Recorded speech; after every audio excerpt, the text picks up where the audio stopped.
किलकारी दरभंगा प्रस्तुत करती है धिया पुता।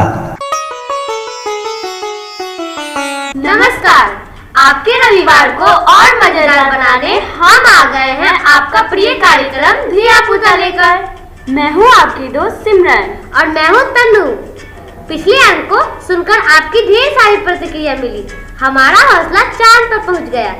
हाँ, दिल हो गया गार्डन गार्डन और हमने पिछले अंक से ज्यादा उत्साह के संग ये नया अंक तैयार किया है। उम्मीद है आपका भरपूर प्यार हमें मिलेगा। जी हाँ, तो चलिए आज के शो में सजा कर लाए गए ढेर सारे आइटम से पेश है दलान।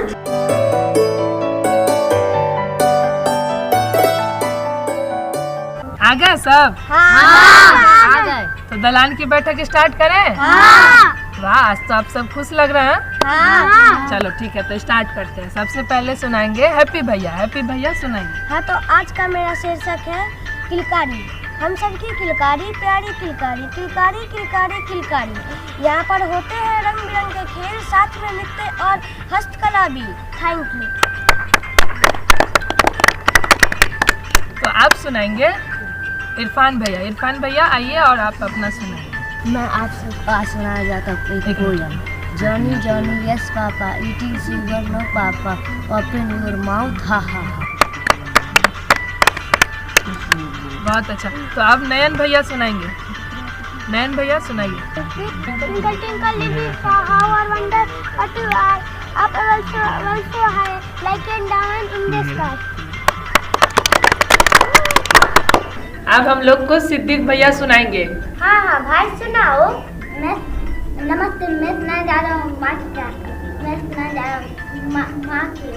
ओ माई मेरी तू हंसती रे, तू आँख से दरिया बहता है। तू कहती थी तेरा चाँद में और चाँद हमेशा रहता है।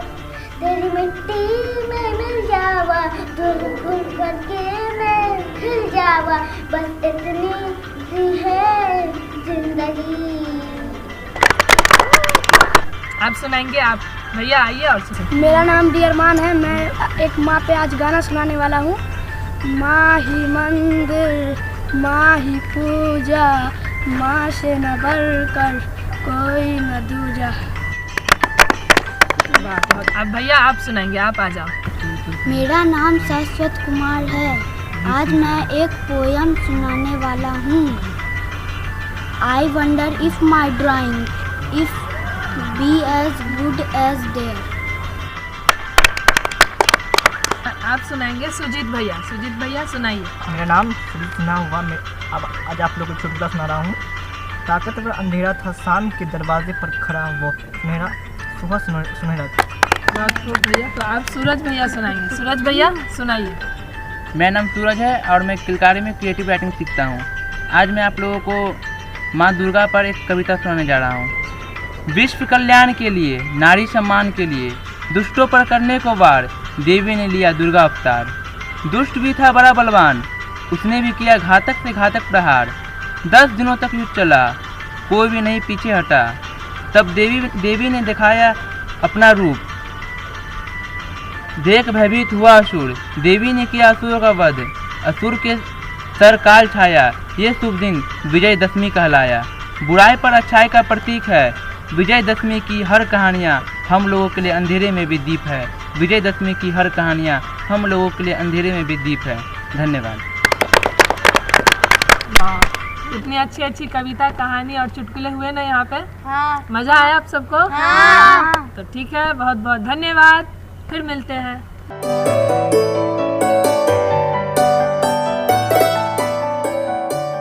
कैसा लगा तन्नू? बहुत अच्छी कविता कहानी। कहानी? अरे अभी तो तुमने छोटी छोटी कहानी सुनी है, तो चलते हैं बड़ी कहानी की ओर। सुनते हैं एक लोक कथा।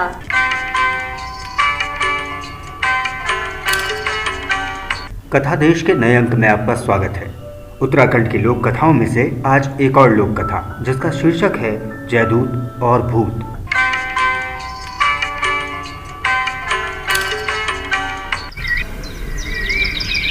जयदूत नाम का व्यक्ति झिझ्झर नाम के गांव में रहता था। वह बहुत मेहनती और ताकतवर था। एक दिन ऐसा हुआ कि कुछ काम करने के लिए वो पास के गांव गया। शाम तक उसका काम पूरा हो गया और वह घर लौटने को तैयार था। रास्ते में एक घना जंगल था, इसलिए दोस्तों ने उसे रात गांव में ही बिताने की सलाह दी।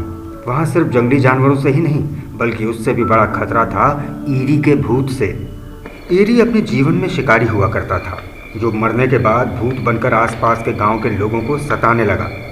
इसके कुत्ते की भौंकने की आवाज़ सुनकर किसना की किस्मत ही फूट गई। एक ने बताया उसकी पत्नी बीमार हो गई, रहस्यमय हालत में फसल जल गई और उसकी गाय पहाड़ की चोटी से गिर गई। मैं तो ऐसा खतरा मोल ना लूं। दूसरे ने कहा कहते हैं कि अगर तुम घर में चैन की नींद सो रहे हो और ईरी का तीर तुम्हारे घर की चिमनी में घुस जाए तो तुम बीमार पड़ जाओगे। याद नहीं है तुम्हारे गांव के गोपाल के साथ क्या हुआ? चिमनी के नीचे सोने से वो कैसे कांप रहा था। अगर उसकी आंखें तुम्हारे चेहरे पर पड़ जाएं तो तुरंत तुम्हारी मौत हो जाए। हालांकि मैंने यह भी सुना है कि ऐसा बहुत कम होता है क्योंकि ईरी की आंखें उसके सिर के ऊपर हैं। यह सब बकवास है, जयदूत ने जवाब दिया। बच्चों को डराने के लिए ऐसी कहानियां बनाई गई हैं। हाँ, जंगली जानवरों से ज़रूर सावधान रहना चाहिए, पर मैं जानता हूँ उनसे कैसे निपटा जाता है। वैसे भी आज पूर्णिमा है, मैं दूर दूर तक साफ देख पाऊंगा, मेरी चिंता मत करो। अब वह तेज कदमों से घर के लिए निकल पड़ा। जैसे जैसे वह जंगल के रास्ते पर अकेला बढ़ता जा रहा था वैसे वैसे ईरी के भूत की सारी कहानियाँ याद आ रही थी। 4 हाथों वाला ईरी अपनी पालकी में सवार होकर जब निकलता है तो उसके चारों हाथ तीर, धनुष, तलवार और भाले से लैस रहते हैं। वह जानवरों को पहाड़ की चोटी तक खदेड़ कर मार डालता है। साऊ और भाऊ नाम के 2 भूत उसकी पालकी उठाए रहते हैं और घंटियों की माला पहने कुत्ते उसके पीछे चलते हैं। इस टोली में 2 चुड़ैल भी हैं जिनके नाम अंचारी और कंचारी हैं। इनके पांव आगे की ओर ना होकर पीछे की ओर मुड़े हुए हैं। इस टोली में ये थिरकती हुई चलती हैं और अपने शिकार को घेर कर मार डालती हैं। अंधेरी रातों में दूसरों को डराने के लिए कैसी कैसी कहानियां बनाते हैं लोग। जयदूत ने सोचा किसी ने उसे देखा भी है? जब तक खुद नहीं देख लेता मैं तो विश्वास नहीं करता। बहुत निश्चिंत होकर वह आगे बढ़ रहा था, लेकिन जंगली जानवर जैसे भालू और तेंदुए से सतर्क भी था जो उसके ऊपर हमला कर सकते थे। गांव पहुंचने के रास्ते को वह आधे से ज़्यादा पार कर चुका था। तब उसने रास्ते के किनारे कुछ पड़ा हुआ देखा। वह एक मरा हुआ हिरन था। क्या चीते और तेंदुए कहीं आसपास ही हैं? उसे आशंका हुई, पर वे इसे ले जाने के बजाय यहाँ क्यों छोड़ गए? शायद उसके कदमों की आहट ने उन्हें डरा दिया होगा। लेकिन जब जयदूत उस हिरन के पास पहुंचा उसे बड़ी अजीब सी बात दिखी। उस जानवर के शरीर पर कहीं कोई घाव या खरोच के निशान नहीं थे। अचानक उसे कुछ और याद आया। ईरी के तीर से मारे गए जानवर के शरीर पर घाव के निशान नहीं होते। अभी यह बात उसके दिमाग में आई होगी कि उसके कानों में घुंघरुओं की धीमी आवाज़ जैसे जानवर के गले में लटकी घंटियों की होती है आने लगी। वह सोच ही रहा था आवाज़ किसकी है कि उसके कानों में दूसरी आवाज़ पड़ी। उसे लगा जैसे कोई चिल्लाता हुआ जानवरों को घेर कर शिकार करने की कोशिश कर रहा। इस समय शिकार के लिए कौन निकलेगा? कहीं उस शिकारी का भूत तो नहीं? नहीं, ये मेरा भ्रम है। उन लोगों की बातें मुझे नहीं सुननी चाहिए थी। कैसी बेकार की बातें मेरे दिमाग में भर गई हैं। मजबूत इरादों के साथ जयदेव ने दिमाग को झटका और आगे की ओर बढ़ता गया। आगे बढ़ते हुए मुराही था कि सामने अजीब अजीब शक्लों वाले जीवों का एक समूह, गले में घंटियां बजाते झबरदार बालों वाले कुत्ते, लंबे खुले बाल, लहराती ऊंची कद की औरतें और एक बड़ी सी पालकी पर अजीबोगरीब आकृति जिसके चारों हाथ में तीर, धनुष, भाला और तलवार था, अचानक सामने आ गया। ईरी? नहीं, मेरा दिमाग खराब हो गया। इन आकृतियों को हटाने के लिए वो अपने सिर को झटकने लगा, मगर वे कहीं नहीं गई। क्या सच में ये मेरे सामने है? ये मेरा भ्रम है? ओह, एक तरीका है, मैं पता कर सकता हूँ। उसने आगे बढ़कर पालकी को पकड़ लिया। पकड़ते ही उसके पूरे शरीर में झुनझुनी दौड़ गई।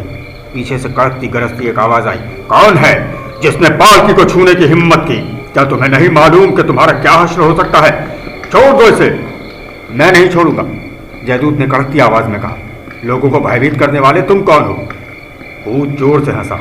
उसके अट्टहास की ऐसी आवाज़ थी अगर कोई सुन ले तो दिल दहल जाए।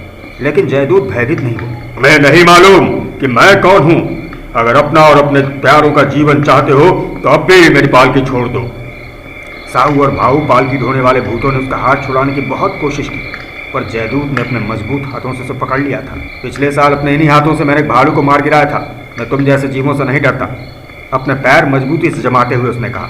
इंसान कितना ताकतवर होता है आज वो भूतों को दिखा देगा। अंचारी अपने नुकीले नाखून उसे चुभने लगी। भयावह कुत्ते उसके एड़ियों पर झटके, लेकिन जयदूत नहीं है। मैं तुम्हें पहाड़ की चोटी तक घसीट कर ले जाऊंगा। ईरी ने गुस्से से कहा, कटीली झाड़ियां तुम्हें हर जगह नोचेंगी, बड़े बड़े पत्थर तुम्हारा खून चूसेंगे, मेरी बाल की हवा में उड़ जाएगी, तब तुम क्या करोगे? मैं बस इसे पकड़े रहूंगा। अपने दांत भींचते हुए जयदूत ने कहा। बाल की डोने वाले दोनों भूत ने उसका हाथ लगभग उखाड़ ही लिया था। तुम मुझे नरक भी ले जाओ तो भी मैं इसे पकड़ कर रखूंगा। ईरी दोबारा हंसा। तुम सचमुच बहादुर हो। अगर तुम इसे छोड़ दो तो मैं तुम्हें एक वरदान दूंगा, मांगो, क्या चाहते हो? जयदूत ने पल भर सोचा, वह क्या मांगे? जमीन, सोना, गाय, बैल, घोड़े, ये सब तो उसके पास थे। मैं चाहता हूं कि तुम आसपास के गांव के लोगों को सताना बंद कर दो, उसने कहा। मान लिया, मैं वादा करता हूं इस जगह पर अपना अड्डा कभी ना जमाऊंगा। जयदूत ने पालकी से अपना हाथ हटाया। पलक झपकते ही रास्ता सुनसान हो गया। ईरी, उसकी पालकी, साहु भाऊ, चुड़ैल, कुत्ते ऐसे गायब हुए जैसे मानो थे ही नहीं। अगर उसका हाथ दर्द ना कर रहा होता तो उसे भी लगता कि यह उसका भ्रम है। अरे, इतनी रात के तुम जंगल के रास्ते क्यों आए? दरवाजा खोलते ही उसकी पत्नी ने पूछा। अगर तुम्हें कहीं ईरी मिल जाता तो? मुझे मिला था, मैंने उससे वादा लिया है कि अब वो हमें कभी नहीं सताएगा। तुम मुझे घूर क्यों रही हो? जयदूत ने अपनी घबराई हुई पत्नी से कहा। अब जल्दी से मुझे कुछ खाने को दो। अपने वादे के मुताबिक ईरी ने अपने आसपास के गांव के लोगों को कभी नहीं सताया। जयदूत बहुत समृद्ध हो गया। लोग हमेशा कहते इसलिए ऐसा हुआ क्योंकि ईरी से सामना होने के बाद भी वह बच गया। हालांकि वह हमेशा कहता कि यह उसकी मेहनत का नतीजा है।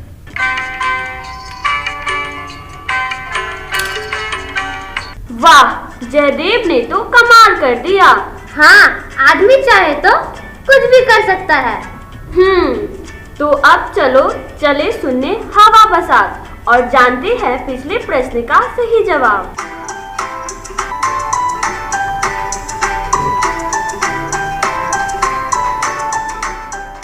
नमस्कार, स्वागत है आप सभी मित्रों का आपके प्रिय भाग हवा बसात में।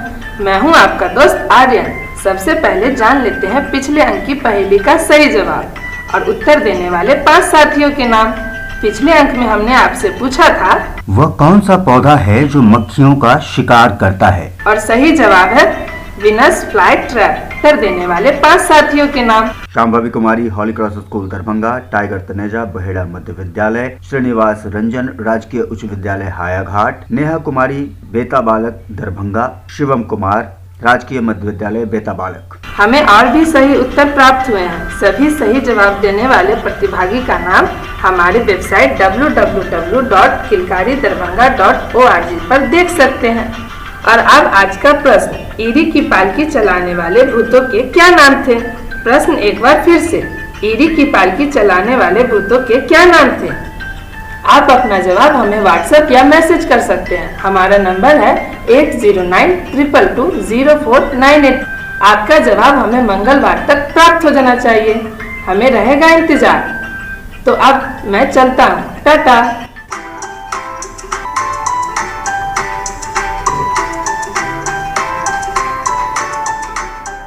आप जरूर भेजिए अपना उत्तर और साथ ही भेज सकते हैं आप अपने सुझाव, अपनी कविता, कहानी को रिकॉर्ड करके। इन्हें हम कार्यक्रम में जरूर शामिल करेंगे। तो चलिए जानते हैं किलकारी से जुड़ने का तरीका।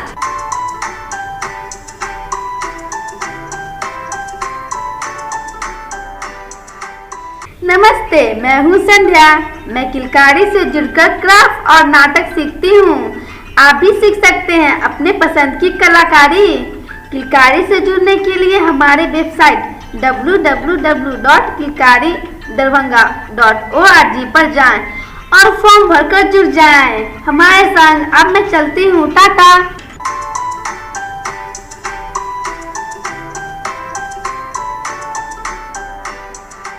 तो अब है विदा लेने की बारी। तो दीजिए हमें आज्ञा। नमस्कार। प्रस्तुति किलकारी दरभंगा, प्रसारण आकाशवाणी दरभंगा।